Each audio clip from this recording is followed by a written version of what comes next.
What is going on, everybody? YZ77 here, and today I figured I should make a video. I'm going to be reviewing the Talladega race for today, or yesterday, my bad. But first thing I do want to say is it was an amazing race. I mean, it was the best race of all season, 100%. And I feel like this is definitely, at least on the super speedway wise, a step in the right direction for NASCAR. I think this was really good for the sport as a whole, just because of how amazing the racing was, and I think that hopefully will mean bigger things in the future for the progress and stuff. So, because that's what I really want. I think that's what all the fans want now. It's just some progress to be made with NASCAR because it's been on kind of a downward trend. But yeah. And you can see, because all the footage is copyrighted instantaneously, I'm going to be doing kind of what Super Squad does, which is just kind of put the commentary over some of the game. And I'm using the biggest, probably not really the biggest story, but to me and a lot of other people, the biggest story, which was Kyle Larson, because of course he had that crazy wreck at the end, but we'll talk about that later. We're just going to be kind of going over a recap of the race real quick, and then talk about the review. But basically what happened was stage 1 started, and not that far in, coming right where I was right there, Bubba Wallace was running third behind Blaney. Wanted to make a pass on Blaney or something, but I don't know, but ended up bumping him. And there's people saying it's because of the way the Chevrolet is with like that pointed nose and stuff that he got, that turned Blaney. But basically he hit Blaney, moved to the inside, Blaney got a little loose, came down, chopped his nose off right about like that, and that caused Bubba to spin out, come back up in front of the field, and somehow didn't trigger the big one. It actually only caused like a few cars to be involved in the wreck. And then the restart, and it was, I don't really know the right word to use for this, but it wasn't boring, but it also wasn't the most exciting thing ever. Basically what ended up happening was, it was kind of double wide and single file a little bit, but it was still really good racing, even though there wasn't really any wrecks for a while. It was still pretty interesting. But yeah, stage 1 ended up going to Ty Dillon again. Ty Dillon again winning a stage, so that's really good for Ty Dillon and Jermaine Racing to win the stage. And then we do pit stop stuff, and then stage 2 gets underway. I don't really think of too much talking stage 2. It was still amazing, good races. I don't think there were any wrecks. And Chase Elliott ended up winning stage 2. There's actually really good racing, just not much to talk about, like recap wise, but really good race. That's about the only thing you say. Lots of lead changes, single file, double file, good pit stop strategy being played. So, and Stenhouse got to go there and lead for a good amount of Stenhouse, Logano, the Fords definitely were showing power in stage 2 mostly, and then Chase Elliott would end up winning stage 2. And then we start the final stage, which is probably, like normally, the best and the most chaotic part of the race, especially Talladega. First thing I can think of is, I don't know, but they were doing green flag pit stops. I don't know what lap though.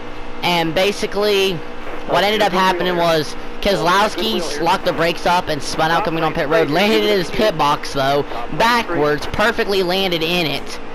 And they did the pit stop, and he turned around. I think it was under caution. I can't remember for sure, but he came out. He was in his pit box, turned back around. So I think that was actually really cool. It's really cool when that happens. It don't happen much, so it's definitely really cool. And then we move on to a little bit later in the race. With about 8 laps to go, 7 laps to go. Going down the back straightaway, Chris Buescher gets turned sideways, hits the outside wall, spins back up, well, not really back up, but he was kind of stuck a little high up, and he came down just a little bit into the way of Matt DiBenedetto. Matt DiBenedetto drove all the way up underneath him, launched him. All 4 tires, I'm pretty sure, were off the ground. Almost flipped and barely didn't go over, and Truex ended up spinning through and spun out, but he was okay. And Justin Haley ended up running into Matt DiBenedetto sometime after the wreck happened. And then after that, we go to the final restart, which was with 5 to go, and it was really good. I mean, Logano was leading, and then with coming to 3 to go get in this corner. Kurt Busch moves up to try to pass Logano. Logano blocks Kurt Busch, and then Elliott comes down on the bottom, passes them both with help from his teammate Alex Bowman.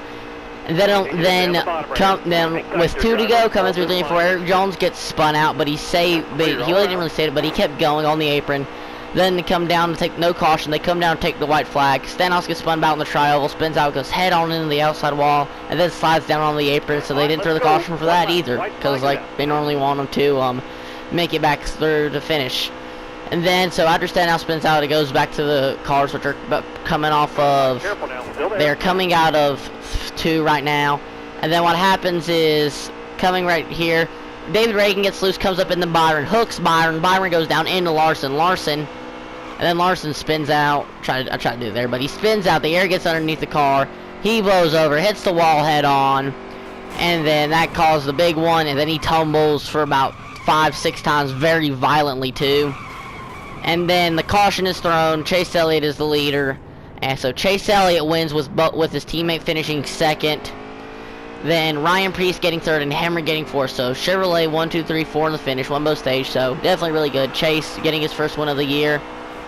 Definitely really good for really everyone involved at Chevy and everywhere else. So it was definitely a really good day for everyone really at the race. And I think it was an amazing race. What I think the best thing about it was probably, it was all really good. There was no boring parts. I mean, they got single file, but not for long. Like, if they were single file eventually, not too long after that, there would be another lane to open up. So, the diversity was really good because inside lane seemed to be the way to go for a while. And then the outside kind of seemed to be like it could be good. But the outside never really had the power the inside lane did, so all in all, it was really, really good. I hope they keep the package and don't do anything about it like they probably will, though, because of Larson flipping. They'll normally do something for the package, but definitely a really good race, step in the right direction for NASCAR, and I hope to see even more progress be made here when we get to the next few races. So yeah, hope you guys enjoyed this video. This has been a YC77 NASCAR video. Don't forget to subscribe, please. I am currently in a battle with my friends, Penske Racing 12 and HS Racing. We're trying to see who can hit 200 first, and I'm a little behind right now, so any support from you guys would be awesome. And I will see you guys in the next video tomorrow. Peace out, love y'all, goodbye, have a great day, everybody.